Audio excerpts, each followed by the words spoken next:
Hello, everyone, and welcome back to another episode of Raising the Curtain, a Bloomington Normal Theater podcast with Ashleigh Raylan. Today, I am here with some of the members of the upcoming production, The Polling Place, being produced with Nomad Theatre Company. How are you guys today? Great. Thank you, Ashley. Wonderful, Ashley. Thank you. Amazing. Why don't we start by introducing yourselves? Just tell us a little bit about who you are and what your involvement is with the show. Darraugh, you're at the top of my screen, so why don't we start with you? Hello, my name is Darraugh Maxine. I am playing Tamra and moving forward. This is my first experience with Nomad Theater, actually, but I'm very excited to be involved, and everything's been really great so far. So yeah. Amazing. Rich, who are you? My main character name is Stan, and in moving forward, and this is my first live endeavor with Nomad. During COVID, I directed a piece and acted in a piece that was done during the COVID times. Awesome. And Ethan, who are you? Hi, my name's Ethan Rickard, and I am directing two of the shows for this polling place show that we've got this coming week, actually. And this is my first time directing for Nomad, but I was actually in their inaugural show back at the bar and did another Yeah. show with them after that. Amazing. Well, I'm so excited to have the three of you here. This is the first time that I'm interviewing three people on the show, so we're just getting bigger and bigger. So it's going to be a good time. Ethan, let me start with you. How did you kind of find your way into theater? What bug bit you? Oh, I think I've always been some sort of an expressive person, even all the way back to my youngest days. I was probably always born to be a performer of some sort. So eventually, I kind of just found my way into it. Freshman year of high school, I did the musical, and that was around the time I got bit, and I didn't look back. I wound up graduating from college with a degree in theater studies, and I'm actually currently working in kind of a theater-based, performance-based job, which is awesome. So that's kind of the long and the short of it. Oh, very cool. Rich, how about you? When did you get started with theater?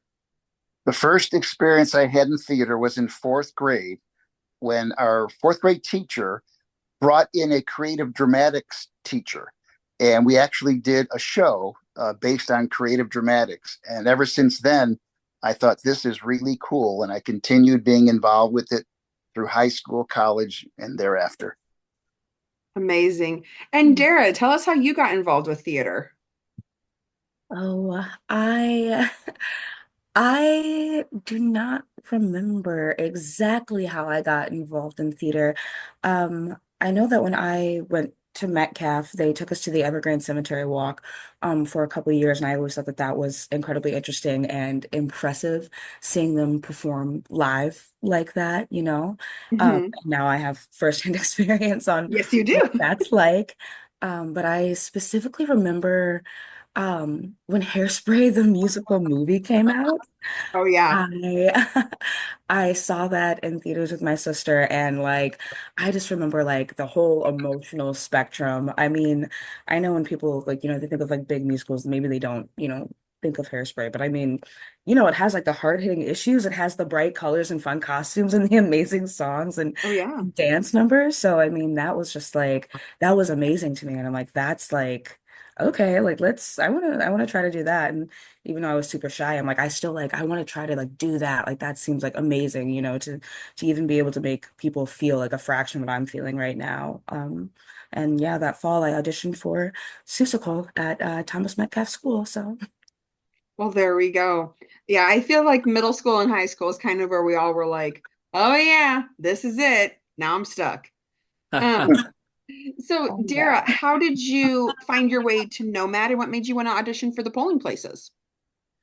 I graduated from Illinois Wesleyan School of Theater Arts in 2023, and I'm still in town, so I've done some things away from town. I've done other things like in town, and I hadn't had the opportunity yet to work with Nomad, and everything kind of aligned this fall, and I'm really, really glad that it did. You know, these plays are they're incredibly topical, and it's nice that they're 10-minute plays, so you get once again you get like the full spectrum of, you know, kind of how everyone could be feeling about upcoming events.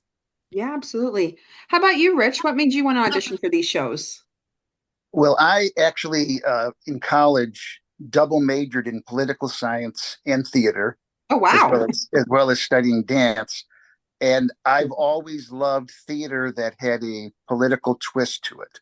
So Mhm. when I saw this, The Polling Place, I thought, I got to be in this. I got to Yeah. audition. I got to get a part.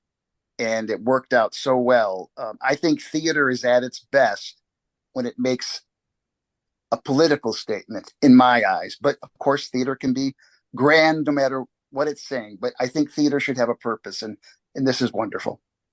I completely agree with that statement. So Ethan, you are directing. So what made you want to get involved with these shows? Well, I think it honestly traces back to the first time working on a Nomad show a few years back when Connie and Kristen started the company. Mhm. I think that even back then in the first show I did with them, it was such a fun and interesting concept. But then once you were actually working on the shows, I find the environment that they've cultivated, especially now coming back a few years later, with Nomad Theater, is just a special little spot for community theater. Um, I think it's a really special opportunity that, you know, even amongst the middle of the state, around all these cornfields and everything, that we can do something as cool as site-specific theater. So it kind of just fell into place. Kristen had reached out a couple months ago to ask if I'd be interested, and I thought about it for a little bit, ran it up the schedule and everything. I was like, oh, heck yeah, I'll do a couple shows for them. And so, yeah, haven't looked back since. There you go. So Ethan, while I have you, why don't you tell us a little bit about the specific piece that you're directing with Rich and Dara? Yeah, so the piece is called Moving Forward, written by Michael P. Adams. And I was just so thrilled when Connie and Kristen offered this one as one of the two shows that I'll be directing for the night. And it's because it's just I'll give you a lowdown on it. Basically, it Love that. takes place in 2008, between two characters from kind of different spaces in life, different spots in life, and everything. They meet in a line going in to vote for McCain or Obama, and I think that it really has quite a touching flow to it, and really gets at what can happen when we just put our guards down and meet each other where we're at, you know? And Mhm. so it's a very nice little piece. I don't want to say too much because it's only 10 minutes and I'm sure I could slip up and give too much away, but it's just a very touching piece that also has a lot of good little laughs that luckily enough Rich and Dara have found beautifully, but yeah, it's a good little piece. Awesome. Rich, let me ask you, what has this rehearsal process been like since it's, a 10-minute play, a little bit different than our standard full-length production? Yes, it is. Things happen quick in a 10-minute play. What's really wonderful, what I like to experience when I'm in a show or rehearsal process, is the environment of the rehearsal. I like to feel that I can be creative and given like a, license to do so. And Ethan and Dara have made it so wonderful to work with them both because they both follow that same, whether they know it or not, they follow that same pattern that I like to go out and just have the freedom to try things out, tweak it here, tweak it there, and just feel free enough to explore and take chances. And Yeah, that to me is what the rehearsal process is about. amazing. Dara, can you, because I know you've done quite a few full-length productions in your time as well.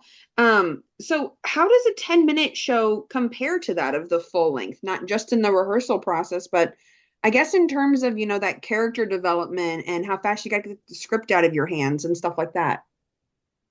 Um, well, I really do like the rehearsal process as well because like you don't like like Rich said we're just kind of like trying things and like on our feet and like okay let's do this. So that's I mean that's been really exciting, but that's also been really nice since it's just the four of us in there during rehearsals. But I was kind of nervous at first. I'm like, okay, so we're only going to be meeting once a week, and I have always rehearsed and memorized, best in this space. So I was like, I don't know Mhm. how this is gonna go for me. But I mean, at the end of the day, it is just a 10-minute play, so there are only so many words. Exactly. Um, but yeah, it's nice to, be in the space and just like, be able to like have fun, but also just like buckle down because it's, so few of us. And we have, digital line throughs, via like Google Meets with Connie, and that is incredibly helpful because it's, don't underestimate, just running through the lines, Mhm. as often as you can. So yeah, it's been a little bit different, but it's been exciting, especially, contrasting that with the cemetery walk. Yeah, absolutely. What do you love about this script? I like it because it is a political topic. It's a serious topic. I think voting is such an important part of our democracy. Hmm. And this is what almost all the shows that I see in this 10-minute play festival, so to speak, is about voting. It's about democracy. I really think we have to protect our democracy. Democracy is a very fragile thing. And voting and having the freedom to vote is so important to keeping our country way and shaped the way our forefathers thought of it to be. And Mhm. that's what this is about. And the other point is just intent. When someone says something and we look and say, well, what are they saying? What do they mean? It's important not only what they say, but what is their intention behind what they say?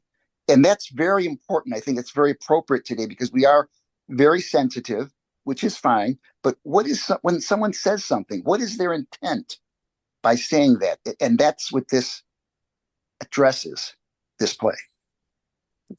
What Rich said and how he said it was beautiful. Just like showing, different people from different walks of life and how they can come together and not even realize, the similarities and values that they have. Sorry, I'm like rambling, thinking about another play No, that's you're good. in the lineup. I'm thinking about I think it's called Just the Two of Us. It's the one, Ethan, it's the one with like the guinea pig and the Yeah, donkey, the just the elephant. two, I believe. Yes, and like just like thinking about that and like there's a specific part in that where I don't want to give too much away, of course, but where these two characters who are very clearly representing two very different ideologies are just like, but are we really that different? Like, do Mhm. you love your family? Do you believe that everyone, you know, deserves like a voice or something like that? And it's like, look at that. We have two core values, and I just love how that's being represented and moving forward specifically, but throughout the whole lineup of shows. Yeah.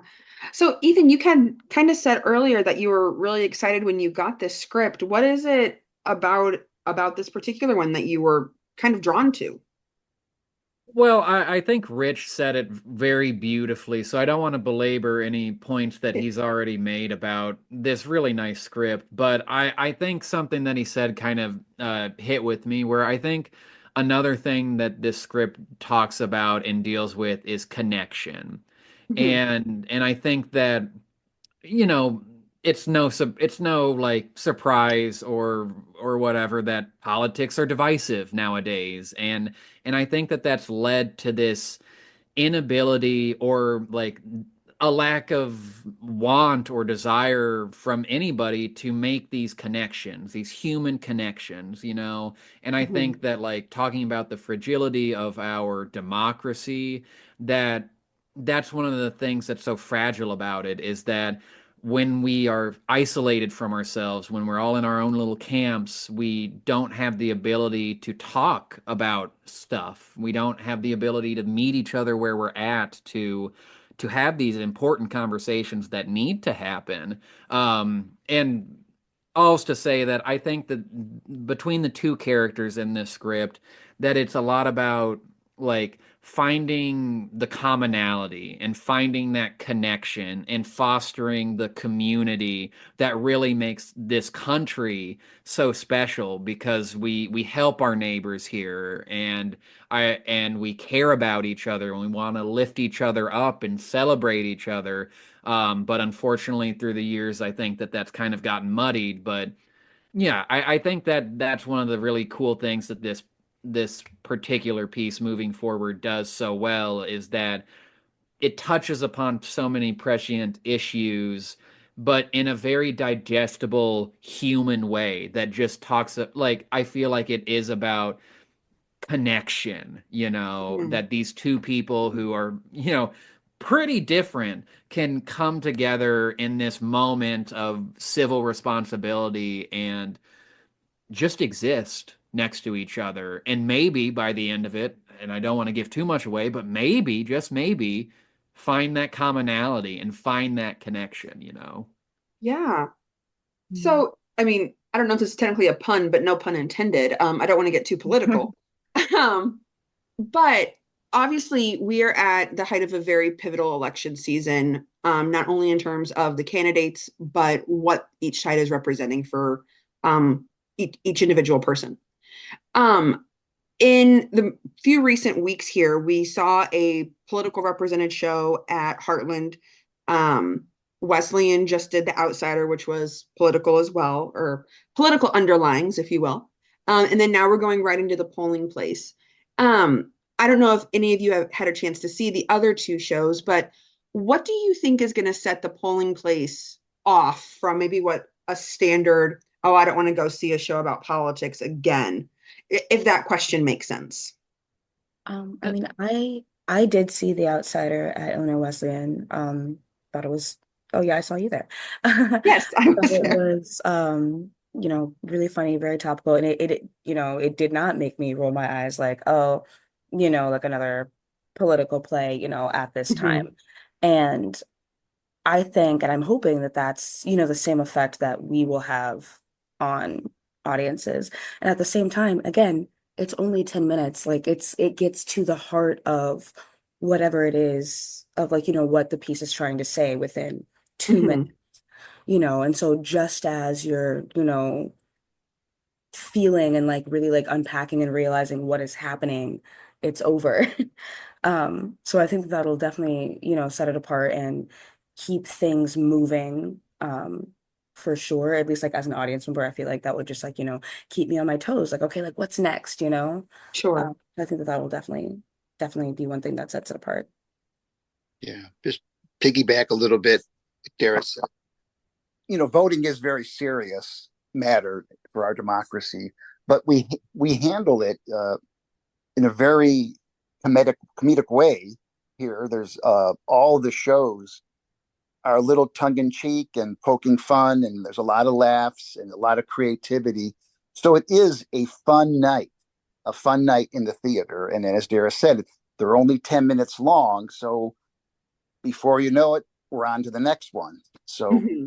it's going to be a fun night, even though it's a serious topic. It's going to be a fun night in the theater for people who attend. Amazing. Absolutely, absolutely. And I just want to say, like, I think your question, Ashley, kind of touches at, like, the heart of why people might be apprehensive about, like, coming to see a show about politics. Is I think sometimes, like, just in general, people might have the idea that it's just going to be like an echo chamber piece. And what I think is really nice about the lineup of shows that we've got for the polling place is that it's just talking about voting. It's just talking about it in a very open way and a non-judgmental way. So it's not like we're trying to change somebody's mind or something by them coming Sure. to see this show. Perfect. And Rich, you kind of touched on it, but are the majority of the shows a comedy then, or considered comedy? Yes, I believe they are comedic. There's some that, but they do touch, you might have a serious thought in your mind when you're looking at one at a particular point. Um, but for the most part, it is comedy. There are some serious moments. I think there's some serious moments probably in all of the different pieces, but Sure. for the most part, it's fun. They're fun, and I think, as I said before, it gets you to think, maybe in a funny way. And I think one of the best ways to bring out an important point is if you get somebody laughing, the point that you're making really sinks in much better many times than if you were to approach it from a different direction. If you could be in a different one of the shows, which one would you be in? Or Ethan, I know you said you're directing two, but is there another one that you might want to direct?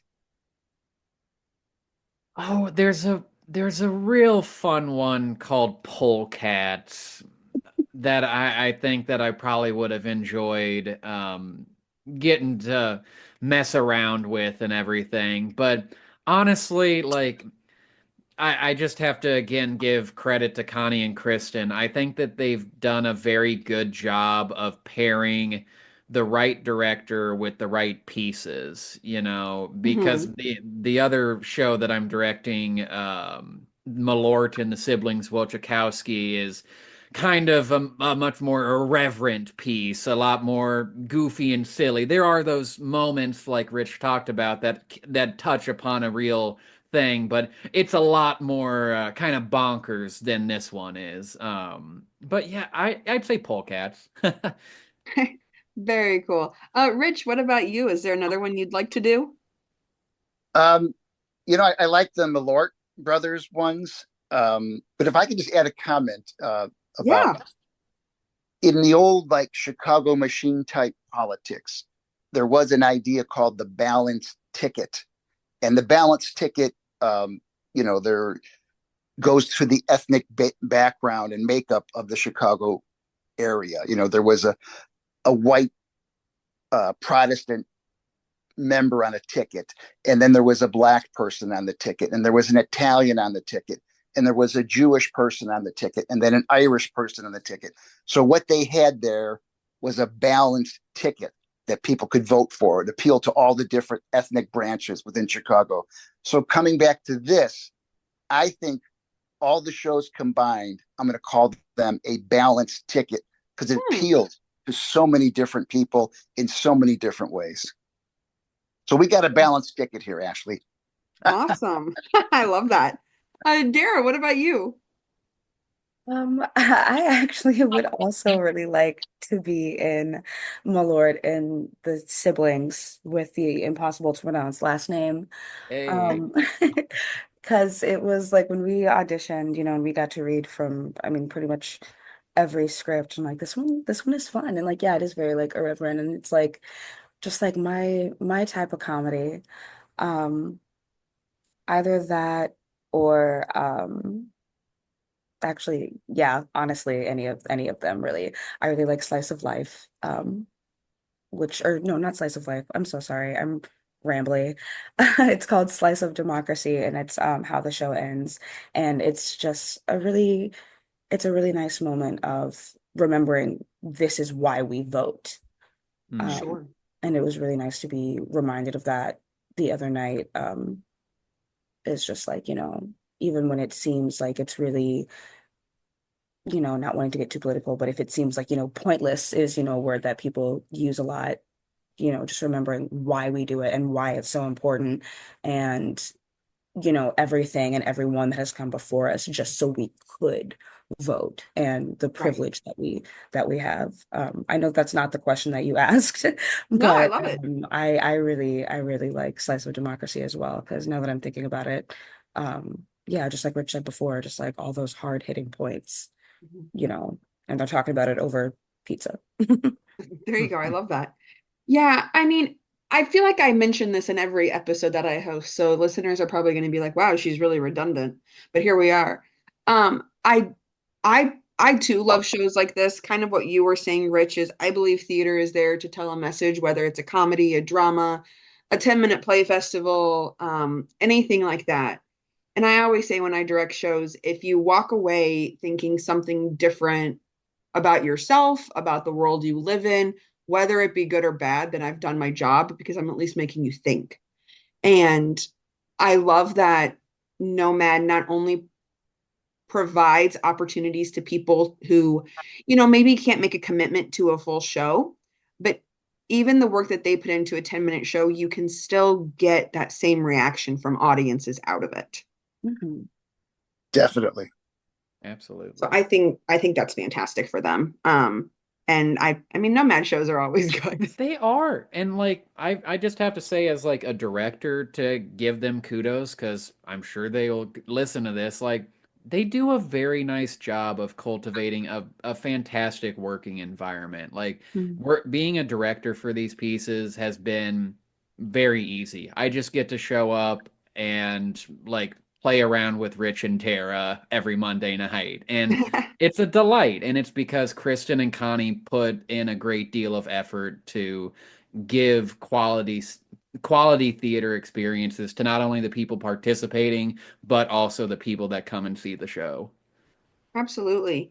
Unfortunately, we can't, list the whole cast list here, but Ethan, who are the other directors? Oh goodness, I feel so terrible. I haven't memorized their last names, but Pamela and Natasha, and then Kristen are directing. Man, I feel bad I don't know their last names. Pamela Morgan, Yes, Pamela Morgan and Tasha Warlow. Natasha yes, Warlow, and Kristen thank you for Munson. saving me. Oh, all good. I was trying to remember. I'm starting to mix up who playwrights, who directs. Everybody's doing everything now. Yeah, it's pretty Um, fun. so yeah, with that, I mean, anything else you guys would like to add before we get into the fun details of who, what, when, where, and why? Mhm. I just want to say one more time, it really is. I have fun on Monday nights, like Ethan just said. I get to go play. I get to bring out the child in me that I'm going to work for the rest of my life to make sure the child in me never dies before I do. And that's to me what the rehearsal process is, and acting, going and having fun, being um, living realistically in an imaginary situation, and just playing. Hmm. Once again, I think that Rich said it perfectly. Rich is just so eloquent. He is. It's a good night for me, guys. There I you mean, go. he's on fire. I've got to say it. He's just on fire. Perfect. All right, Ethan, since you're the director, I'm going to throw this one at you. Where are the polling place plays taking place? They are taking place at the Normal Community Center. It is basically catty corner. Actually, no, it's in the same exact building as Heartland Theatre Company as well. So if you know where Heartland is, you know where we will be performing. We are performing in the activity room in the community center. It's a really fun spot, and I'm excited to get in there this week for tech. Just one more thing. The address, 1110 Douglas Street, is Yes. the address of the building that Ethan just described. Perfect. Rich, you beat me to it. I was pulling it up. And what are Which the is dates and really times? well, we open next Thursday, the 17th, and run through the 19th Saturday, and our performances are at 7:30 each night. Perfect. So, and how can we get tickets? Well, you can go to nomadtheatrecompany.ticketspice.com to buy those tickets. Perfect. And do you know what the cost is off the top of your head?